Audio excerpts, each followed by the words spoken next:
Hello everybody, Overkill Jill here.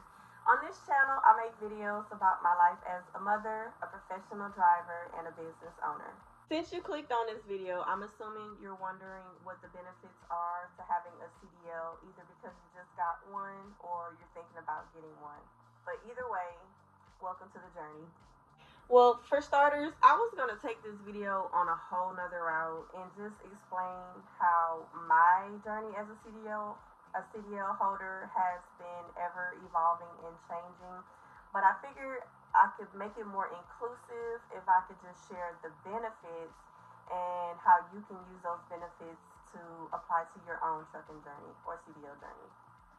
So, CDLs or commercial driver's licenses are separated into three categories or classes, which are Class A, B, and C. Class A are for your heavier type of vehicles like your tractor, your semi-tractor trailers. Class B are more for your mid-size or the lower weighted vehicles like dump trucks, garbage trucks, or cement trucks. And Class C CDLs are for the lighter vehicles like buses or passenger vehicles.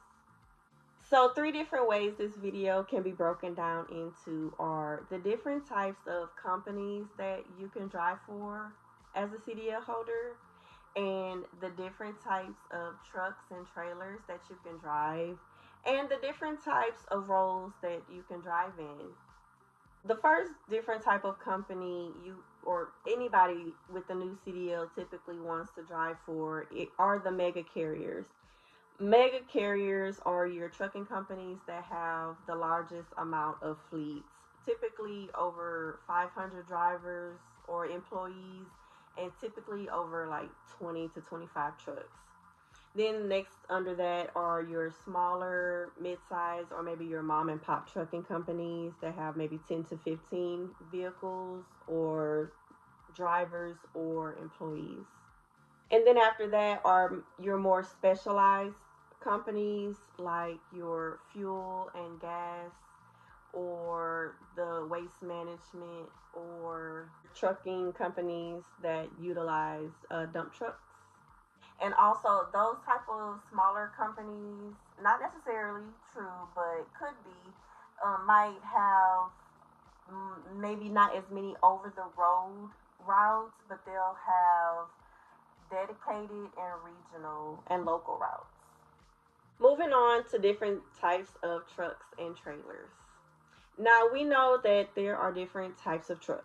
The semi trucks. There are different brands like International, Volvo, Freightliner, just to name a few. But what are the different types of trailers that those trucks can haul?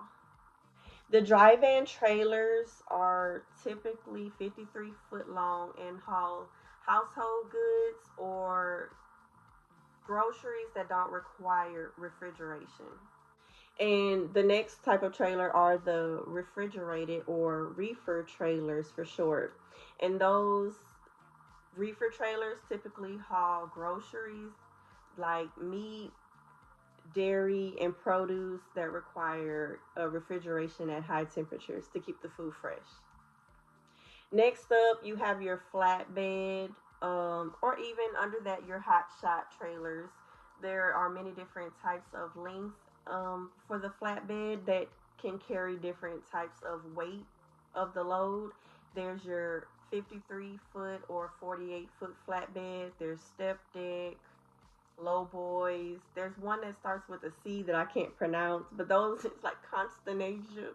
Don't kill me, but tell me in the comment section because I could Google it, but I can't pronounce it anyway. But they're basically the flatbed trailers that have the covers over them. And then there's the tankers. There's different types of tanker trailers. They basically just haul liquids. I'm pretty sure there's like a million different type of other trailers, you guys. I'm just gonna move on because I could be here all day talking about the different type of trailers, really. After the different type of trailers, we can move down to the Class B type of trucks, which I named earlier, which are your dump trucks or your garbage trucks or your cement trucks. And just like the different type of trailers, there's many different types of dump trucks. Now moving on to the different roles that you can drive in using your CDL. You can go the company driver route, which is what everyone typically does. And the company driver route, especially if you're recently getting your CDL, everyone usually wants you to start out with 1 to 2 to 3 years over the road experience. And that's because the over the road experience usually gets you knowledge and skills that you wouldn't typically get driving local.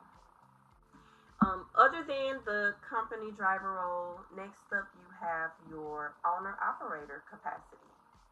You can drive as an owner operator for any trucking company using your own vehicle, but with the perks of maybe a fuel card or a maintenance account provided by the company that you're driving for. Owner operators who typically run under another company are typically leased on as an independent contractor, and they get a 1099 at the end of the year, and they typically don't get all of the benefits of the employee or a company driver would. And finally, there's the owner operator role or capacity where you would drive for yourself, your own company, using your own vehicle, own fuel costs, own maintenance costs, either under your own DOT number or your own motor carrier authority. The difference between the DOT number and the motor carrier authority is basically DOT are for the companies that or drivers that stay within their state and do not cross the state line, and the motor carriers basically drive all over the country. So this is just a short video explaining some of the benefits of having a CDL. I can think of a whole lot more. It's a way to travel and see the country for free. There's lots of opportunities to meet other drivers and meet people on the road. Most drivers, especially who don't have children, they live out of their truck and they spend all of their time on the road. So that's a way to save money, especially if you are looking to do that. You can put your vehicle in storage and maybe end your lease on your place and save money on expenses while you're living in your truck. It just gives you freedom. If there are any other benefits that you can think of, please drop it down in the comment section below. And also, if you haven't gotten around to it yet, go check out my first video, which is part 1 of this series, on how I began my CDL journey. If you would like to see more videos like this, please hit the subscribe button and share the videos with anyone you think would find enjoyable or relatable. And finally, please drop a comment letting us know where you're tuning in from. Until the next one, you guys, Overkill Jill, over and out.